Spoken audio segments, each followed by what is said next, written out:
Bueno, vamos a presentar el día de hoy la sesión clínica de hipersensibilidad al trigo. Soy la doctora Ligia Carrasco, residente de segundo año de alergia y inmunología clínica y he sido asesorada por la doctora en medicina Lucía Leal Villarreal. Vamos a empezar diciendo que el trigo,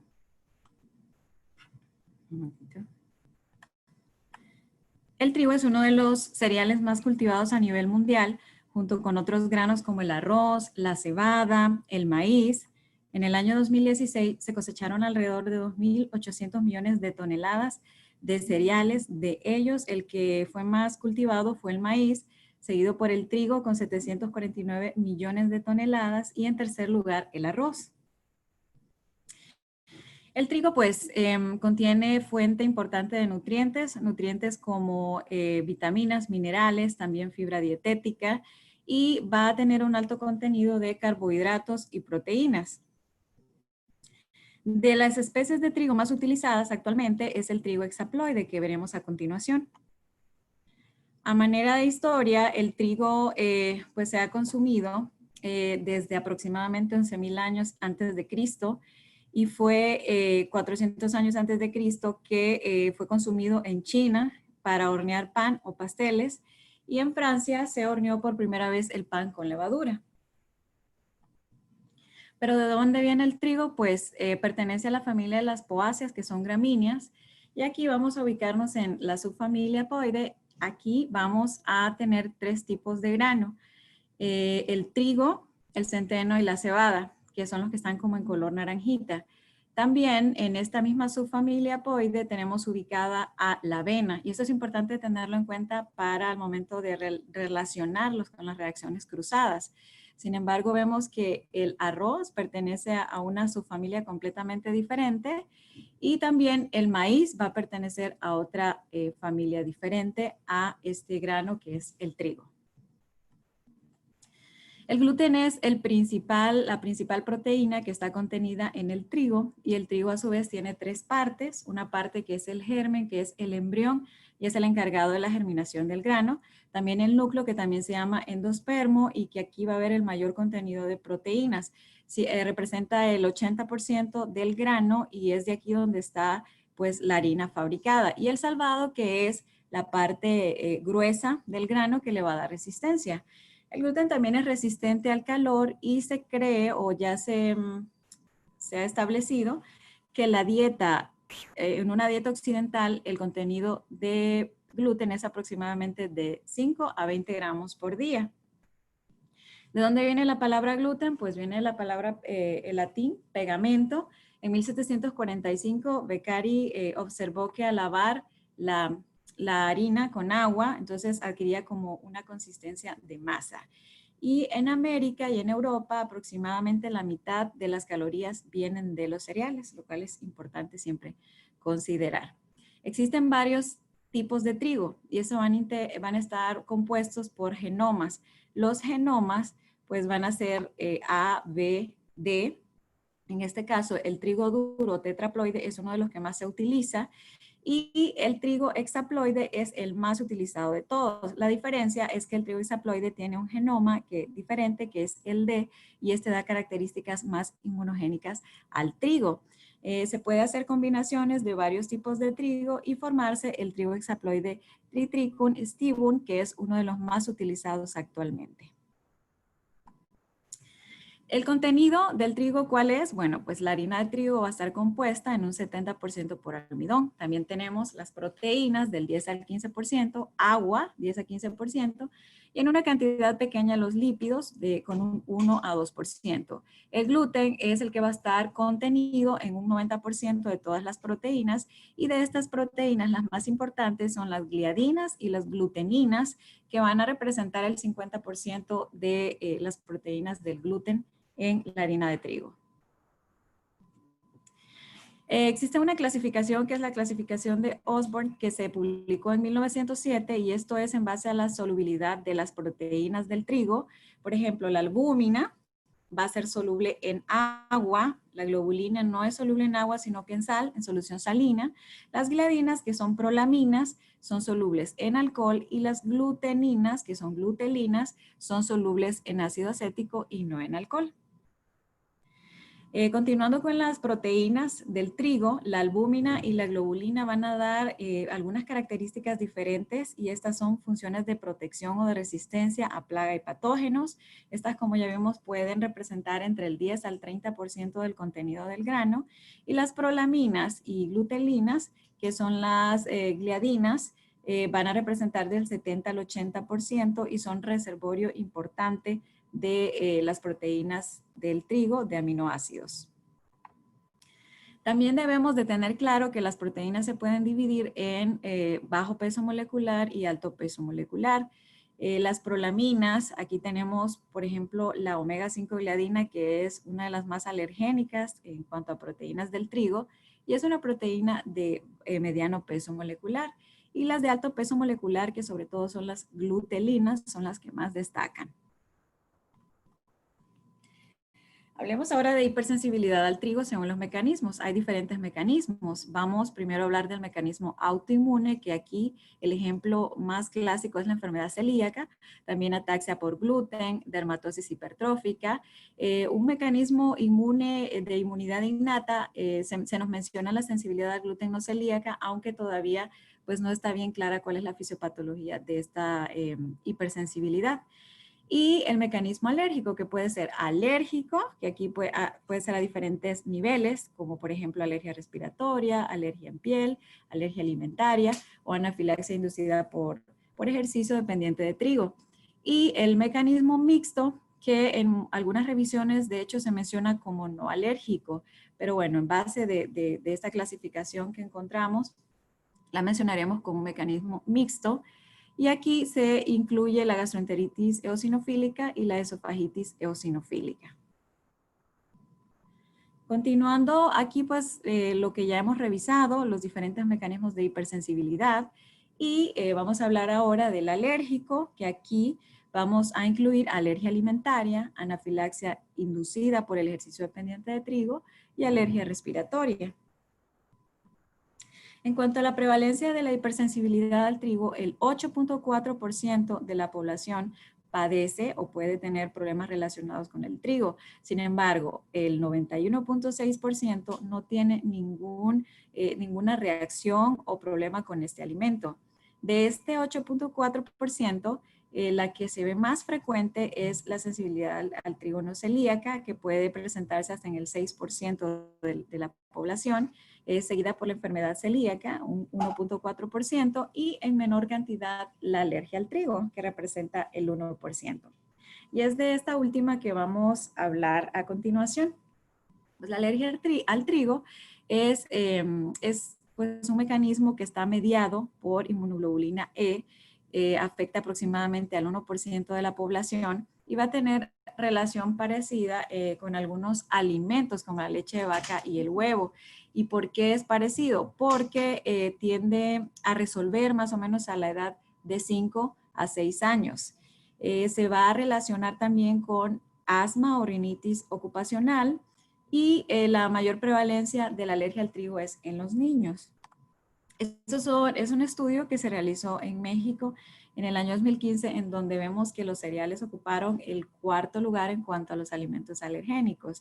También en nuestro centro se realizó una caracterización de los pacientes en cuanto a sensibilización a alimentos y vemos que el trigo fue reportado como uno de los hallazgos, sin embargo fue el que menos porcentaje se encontró. También se hizo una revisión en el 2015 de varios artículos de México, Costa Rica, Colombia, es decir, de Latinoamérica, y se hizo una comparación con otros continentes, por ejemplo, Europa, y también se comparó con Estados Unidos. En Latinoamérica la sensibilización que se encontró fue mayor al pescado y a las frutas, diferente a lo que ocurrió en Europa, que fue la leche, el pescado, el huevo y también el trigo como uno de los alimentos importantes. En Estados Unidos, la sensibilización fue mayor al cacao. En Honduras también se realizó un estudio en 365 niños en donde se les realizó reto oral y el trigo fue encontrado en tercer lugar en cuanto a la sensibilización a alimentos o alergia alimentaria. Los mecanismos ya revisamos que pueden ser mediados por IgE o mixtos y siempre hay que tener en cuenta que puede haber relación con otros alimentos que pueden pues coexistir, la alergia al trigo con otros alimentos. Uno de los que mayor se involucra es la leche en un 80%, seguido del huevo de un 56% a un 72%, soya 24 a 50% y ya en el pescado también con un 28%. Existen también las patologías alérgicas que se pueden relacionar con un tipo de alergia alimentaria al trigo. La más característica es la dermatitis atópica y el trigo puede incluso provocar exacerbaciones en pacientes con esta patología. Se relaciona en un 78-87% y otras enfermedades como asma alérgica, rinitis alérgica también que puede pasar el 50% en cuanto a la relación con alergia al trigo. Los síntomas van a ser mediados por IgE, se pueden presentar de 1 a 3 horas después de la ingesta del trigo. Van a ser reacciones a diferentes órganos como la piel, tracto respiratorio, gastrointestinal y va a ser un mecanismo mediado por TH2. Los ejemplos característicos van a ser la alergia alimentaria, como ya lo habíamos mencionado, anafilaxia inducida por el ejercicio dependiente de trigo y asma del panadero. Esas son las proteínas que son pues, más involucradas con la alergia al trigo. La omega 5 gliadina es la que ocupa el primer lugar. También se menciona la tría 14, de hecho se menciona en algunas revisiones como la del segundo lugar, y es una proteína de transferencia de lípidos que es resistente al calor y puede desencadenar anafilaxia. También tenemos otras proteínas como tría 25, tría 32, tría 39 que se relacionan con asma del panadero, tría 28, tría 29 que están también involucradas con anafilaxia inducida por el ejercicio, asma del panadero y reacciones graves. Las características de esas proteínas es la resistencia que tienen al calor y la relación con reacciones de tipo anafilaxia.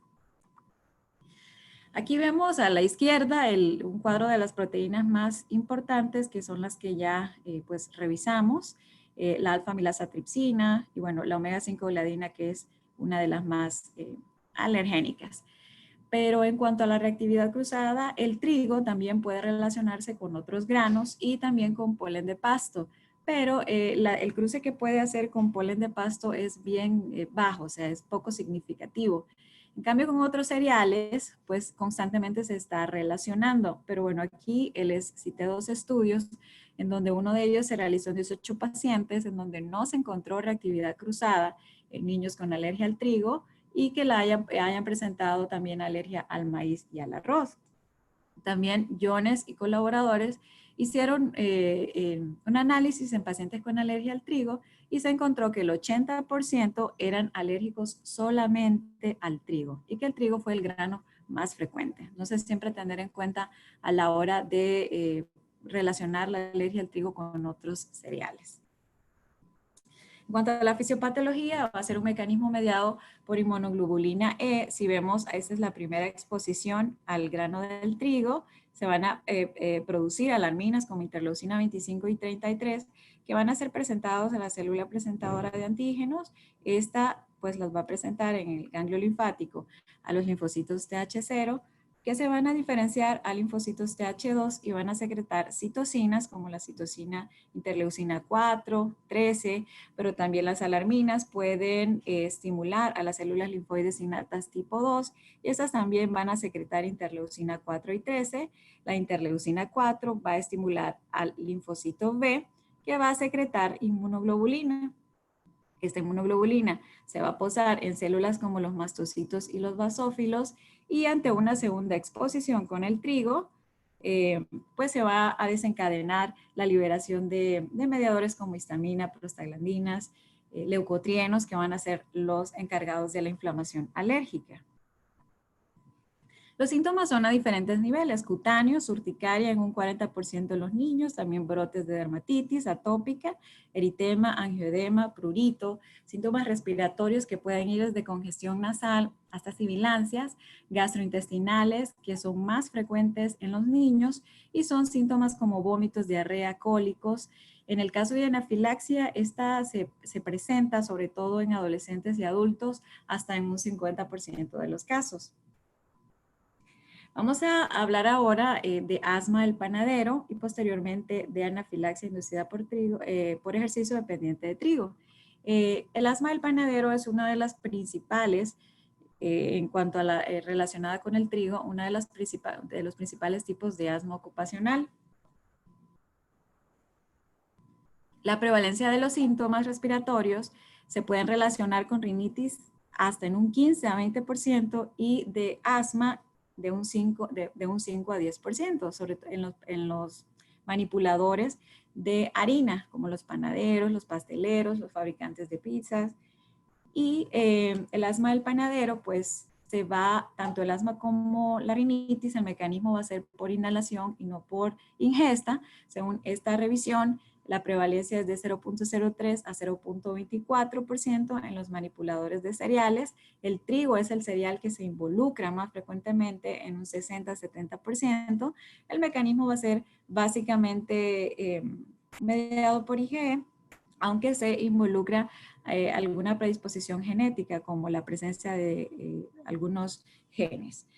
En el caso del diagnóstico, pues se va a realizar con pruebas tanto in vivo como in vitro, pero el estándar de oro es la prueba de provocación bronquial, que esta generalmente se realiza con ya sea líquido del trigo que esté disponible mediante nebulizaciones o con la exposición directa al polvo. Posteriormente se puede medir las funciones pulmonares mediante espirometría y puede haber una caída del volumen respiratorio forzado en el primer segundo de 20%.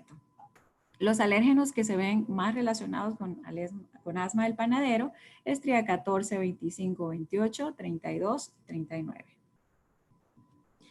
También se menciona un alérgeno extrínseco que es el Aspergillus amilasa. Estos trabajadores van a tener los síntomas casi siempre alrededor del primer año. Los síntomas pueden variar desde conjuntivitis, síntomas como rinitis, también cutáneos y pues los síntomas bronquiales. Vamos ahorita a hablar y a tocar el tema de la anafilaxia inducida por el ejercicio dependiente de trigo. Mencionar que en el caso de anafilaxia, hasta un 58% de estos casos pueden estar presentes los cofactores. Este tipo de anafilaxia fue descrito por primera vez en 1985. Los cofactores que se relacionan de una forma más frecuente son aspirina, AINE, infecciones, alcohol, y los síntomas se van a presentar de 1 a 4 horas después de haber ingerido el trigo.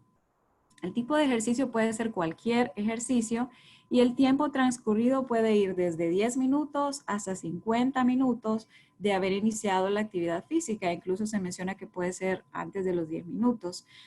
Y el paciente puede realizar la actividad física, posteriormente consumir el trigo y también desencadenarse anafilaxia.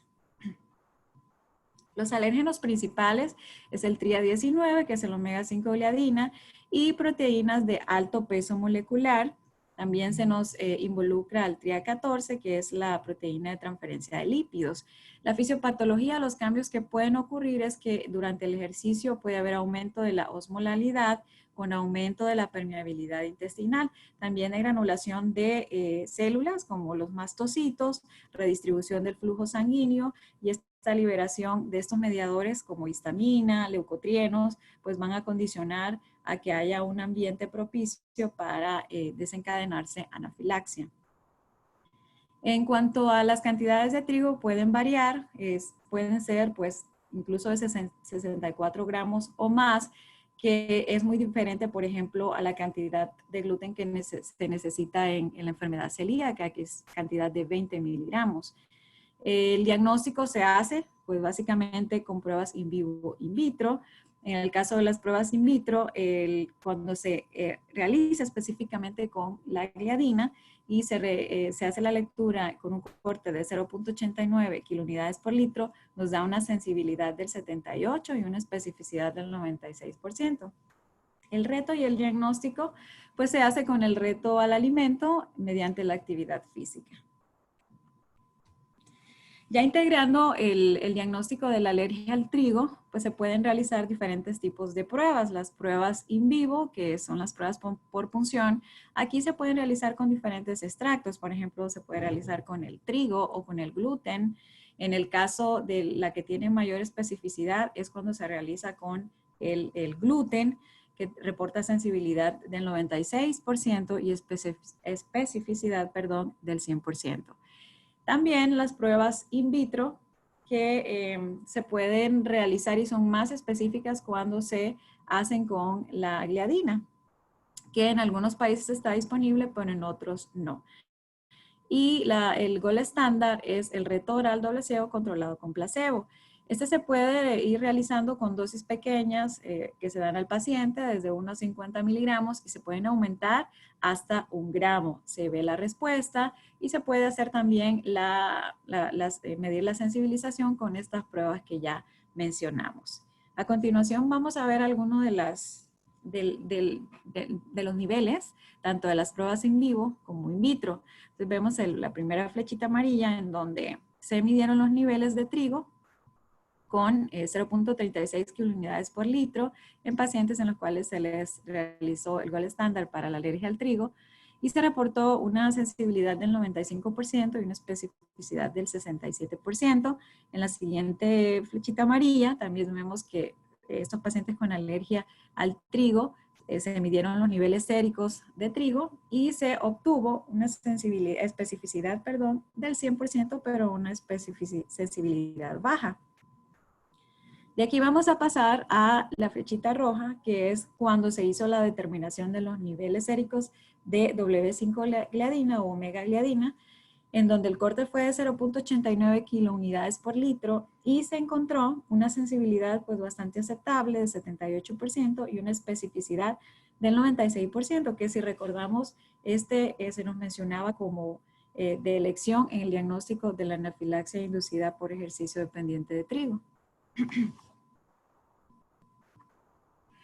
El tratamiento de la alergia al trigo consiste en pues, la eliminación del trigo, la lectura adecuada de las etiquetas, por lo cual tenemos que orientar a nuestros pacientes, y en el caso de que presenten anafilaxia, la indicación de la epinefrina con las dosis que ya conocemos.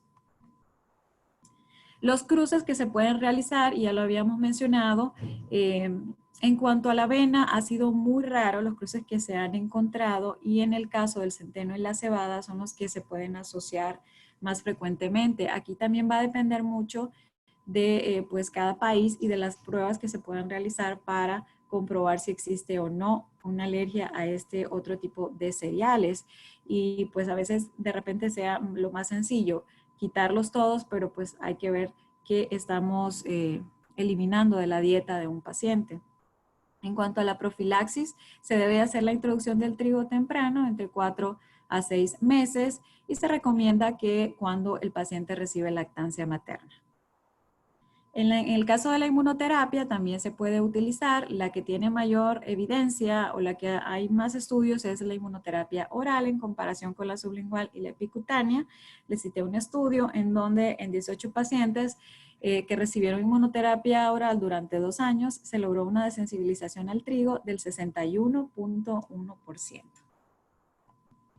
Existen otros tipos de hipersensibilidad que son la mixta, y en este caso vamos a hablar de la esofagitis eosinofílica, en donde se va a dar ya sea una respuesta TH2, que todavía pues los mecanismos, pero lo que más sobresale es el acúmulo crónico de eosinófilos que pueden llevar a que haya cambios en la patología del tejido, con rigidez esofágica. Estos pacientes en los adultos lo más característico es la impactación alimentaria hasta un 50%. También pueden tener otros síntomas como reflujo, dolor. En los niños son síntomas muy inespecíficos, vómitos, reflujo, también dolor abdominal. El diagnóstico se realiza con el hallazgo de 15 eosinófilos por campo en la biopsia esofágica y el tratamiento varía, van de diferentes dietas. También se han utilizado esteroides tópicos como budesonida, fluticasona o inhibidores de bomba de protones. Incluso algunos requieren dilataciones esofágicas. La gastritis eosinofílica es otro mecanismo de hipersensibilidad en donde también se va a dar un acúmulo crónico de eosinófilos. Esta enfermedad se ve más frecuente en la tercera y en la quinta década de la vida y son síntomas gastrointestinales, de predominio gastrointestinal, como dolor abdominal, regurgitación o reflujo, dispepsia. El diagnóstico es el hallazgo de eosinófilos más de 20 a 30 en la biopsia. Ahora vamos a referirnos a la enfermedad celíaca, que es uno de los mecanismos de hipersensibilidad autoinmune. Esta es una enfermedad crónica multiorgánica que va a afectar sobre todo a personas que tengan una condición genética y se va a afectar el intestino delgado. Fue descrita por primera vez en 1887 por el médico inglés Samuel G. Vemos aquí un reporte de prevalencia. En la primera flechita a la izquierda de la pantalla está ubicado México y si ven la cero, prevalencia es bastante alta, del 2.1 al 8.5%. Y a la derecha podemos ver que países de África del Norte como Algeria reportó una cero prevalencia alta del 5.6%. Otros países como Brasil, Finlandia, también sobre todo Finlandia, que puede reportar hasta 2.4%. Sin embargo, en España, pues, y en Estados Unidos, menos del 1% y en España de 1.4%. Para nosotros saber cómo está la epidemiología va a depender mucho de qué tipo de pruebas se hacen. Por ejemplo, si el diagnóstico se conforma por serología, podemos tener un 1.5% de prevalencia. En otras referencias se menciona que 1.2%. Y si se realiza ya con la confirmación por histología, pues ya baja el porcentaje a un 0.6%. Esta enfermedad es más frecuente en el género femenino y va a estar relacionado con antecedentes de primer grado en familiares de un 10 a 15% con enfermedad celíaca.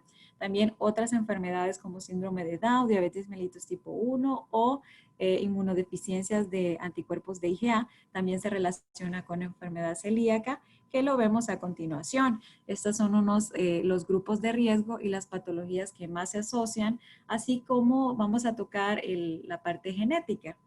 En cuanto a los grupos de riesgo, en los familiares de primer grado, hasta un 20% se puede encontrar en estos pacientes. Otras enfermedades como diabetes mellitus, también tenemos el síndrome de Sjögren, el síndrome de Down, hasta un 12%, y otras como tiroiditis autoinmune.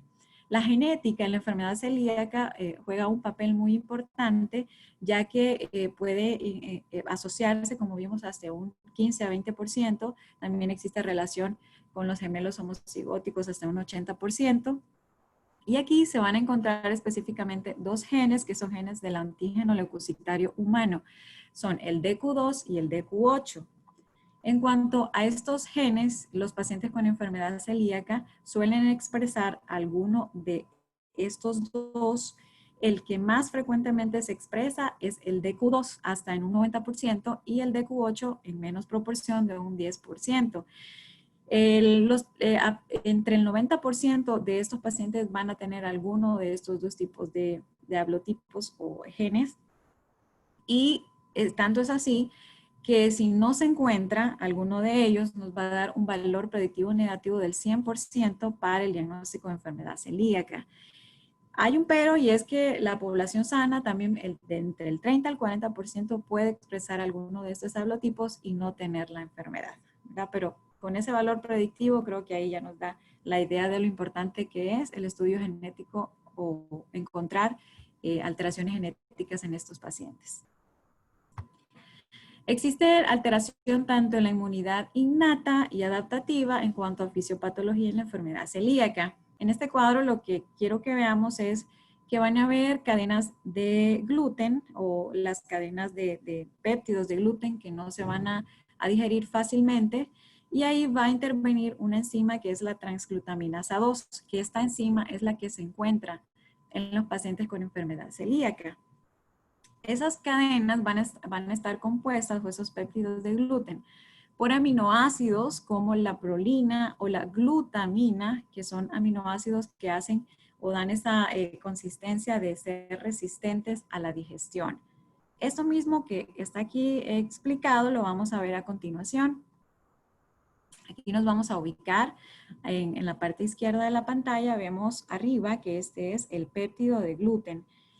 En los pacientes con enfermedad celíaca está la transglutaminasa, que es esa enzima presente que va a reaccionar mediante una reacción de desamidación, en la cual va a ser sustituida el aminoácido glutamina, que está en los péptidos de gluten, por ácido glutámico.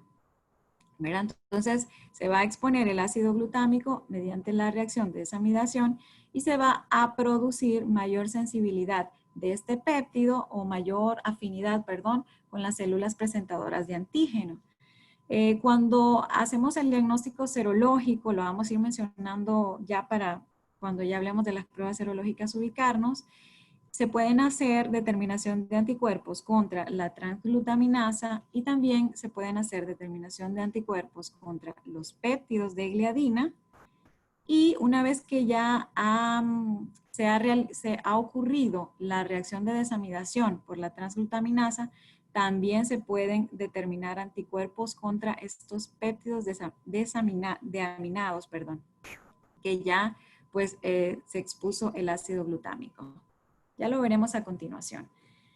Uno de ellos es el 33-MER, que es el característico de la enfermedad celíaca.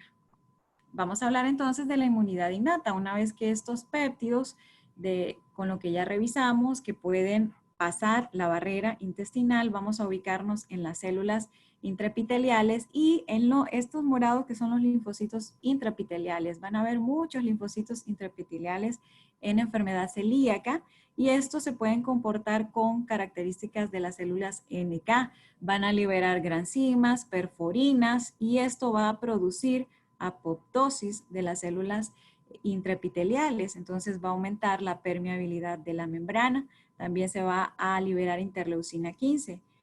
Al haber aumento en la permeabilidad de la membrana, pues van a ser expuestos estos péptidos a las células dendríticas, que a su vez van a liberar interleucina 15, interleucina 18, que van a ser mediadores importantes de la inflamación.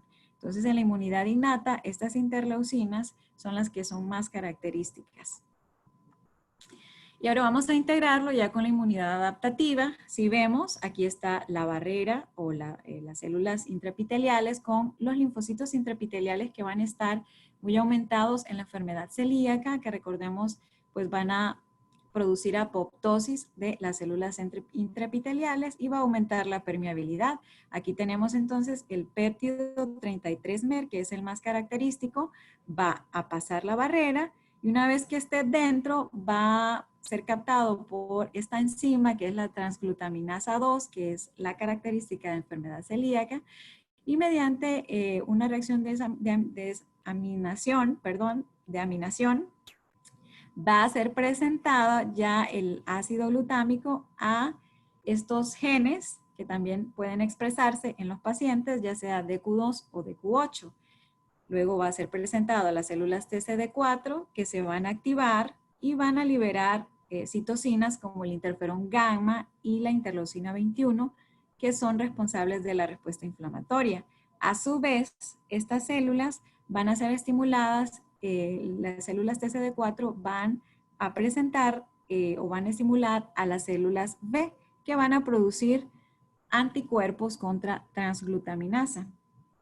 Entonces, resaltar que para determinar y hacer las pruebas serológicas vamos a medir, como ya mencionamos, péptidos que pueden ser contra la gliadina, una vez que ya ha ocurrido la deaminación también, contra anticuerpos contra las transglutaminasa, que también son secretados por las células B, y pues esta es la enzima característica de enfermedad celíaca. Pueden ocurrir, el gluten siempre va a ser el factor más importante para que haya enfermedad celíaca, pero recordemos que es una integración de varios, una disbiosis intestinal, se han involucrado algunos patógenos, como los citados aquí, actinomyces, algunos virus como rotavirus y el reovirus. Y en cuanto a la dieta, pues ya sea porque sea una dieta muy en gluten o porque no se haya dado una introducción adecuada en los niños. Algunas bacterias como Helicobacter pylori, algunos virus como citomegalovirus se involucran como factor protector. Sin embargo, todavía no están claros cuáles son los mecanismos. Los síntomas son varios, síntomas que van en boca, desde úlceras, aftas, también inespecíficos o como pérdida de peso, falla de medro, fatiga, es decir, extraintestinales, anemia, artralgias, osteopenia, síntomas como diarrea, vómito. Los picos principales de presentación en cuanto a síntomas es en los primeros 2 años de vida y en la segunda o tercera década de la vida. En el 2011 se propuso una clasificación que es la clasificación de síntomas clásicos, la no clásica, subclínica, potencial y refractaria, que es la que vamos a revisar. Otras clasificaciones, por ejemplo, la sintomática, asintomática y potencial, pero nos vamos a enfocar en la primera. Así que los síntomas clásicos o la clasificación clásica son sobre todo síntomas gastrointestinales, son más frecuentes en los niños y los síntomas son de distensión abdominal, falla de medro. En los niños y adultos mayores se puede presentar con distensión, diarrea que alterna con estreñimiento, también pérdida de peso, pero la forma de presentación más frecuente en los adultos es síndrome de intestino irritable. La no clásica, pues ya son manifestaciones extraintestinales y aquí pues tenemos anemia microcítica que se puede presentar en el 40%, cambios también como en la densidad ósea, como osteopenia, osteoporosis, defectos en la boca, como ya mencionamos, síntomas neurológicos, ataxia por gluten y la dermatitis herpetiforme que vamos a mencionar a continuación. Esta se puede presentar hasta en el 5 al 25% de los pacientes que presentan enfermedad celíaca y son lesiones que pueden ser urticariales, pápulas, vesículas, incluso ampollas herpetiformes que se van a ubicar sobre todo en los codos, en las rodillas, en el cuello y en el cuero cabelludo. Esta forma de presentación es muy rara en los niños, se ve sobre todo en la tercera década y responde muy bien a la dieta sin gluten y también en aquellos pacientes que no tienen una respuesta adecuada, se ha propuesto el uso de rituximab y se ha usado exitosamente. Las otras formas de presentación, la subclínica, aquí pues como su nombre lo dice, los síntomas pueden ser subclínicos y casi siempre se va a detectar con estrategias de detección en la población, es decir, cuando se hacen estudios serológicos a la población en general. La enfermedad celíaca potencial, aquí sí el paciente va a tener pruebas serológicas positivas, puede tener predisposición genética, pero los síntomas son inespecíficos y en la biopsia o en la histología no se encuentra ninguna alteración. Y en el caso de la presentación refractaria, ya son pacientes que han sido diagnosticados con enfermedad celíaca, pero que durante 12 meses se les ha dado una dieta libre de gluten y no han tenido ninguna respuesta. Y puede también tener o asociarse con complicaciones importantes.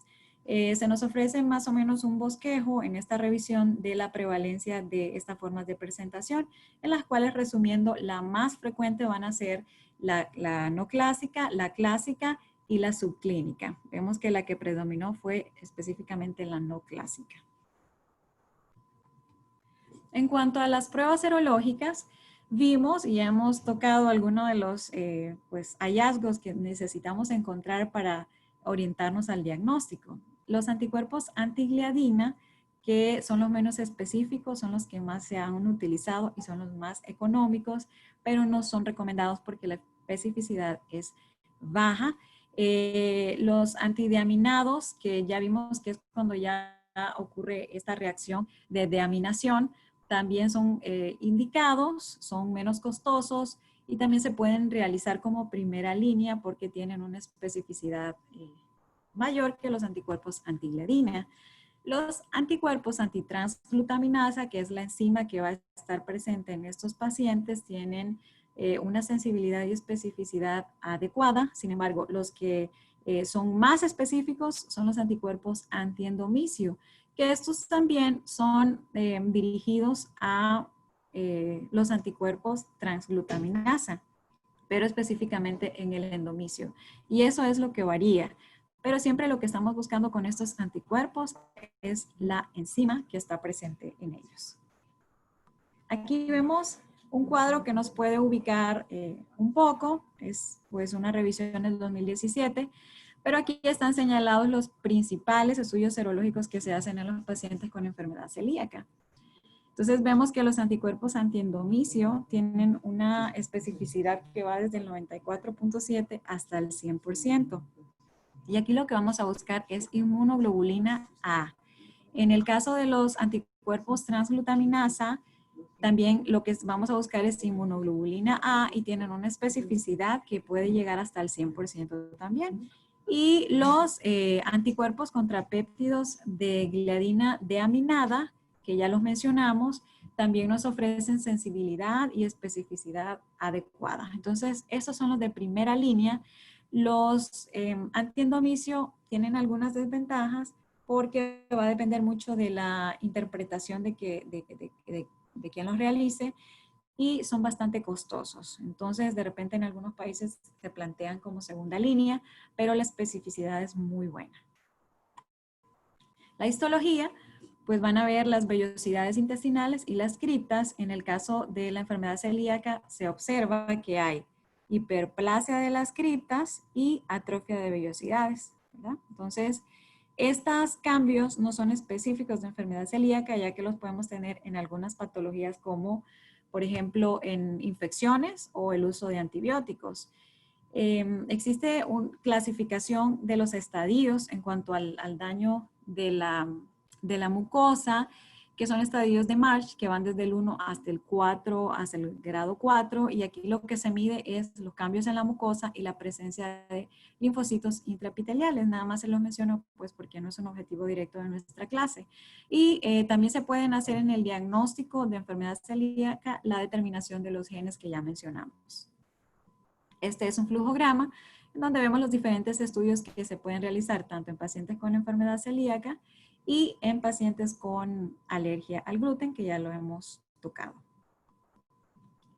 El tratamiento pues va a ser evitar el gluten. Se ha considerado como seguro cuando se ingiere menos de 20 partes por millón, que es igual a 20 miligramos por kilo. Se ha detectado que puede haber ya daño en la mucosa cuando ya pues hay una ingesta mayor de 200 a 500 miligramos. Los granos que se han relacionado de una forma segura son avena, trigo, el trigo sarraceno, que se llama trigo sarraceno, pero pertenece a otra familia y no es trigo. Tiene características muy similares, pero no es trigo.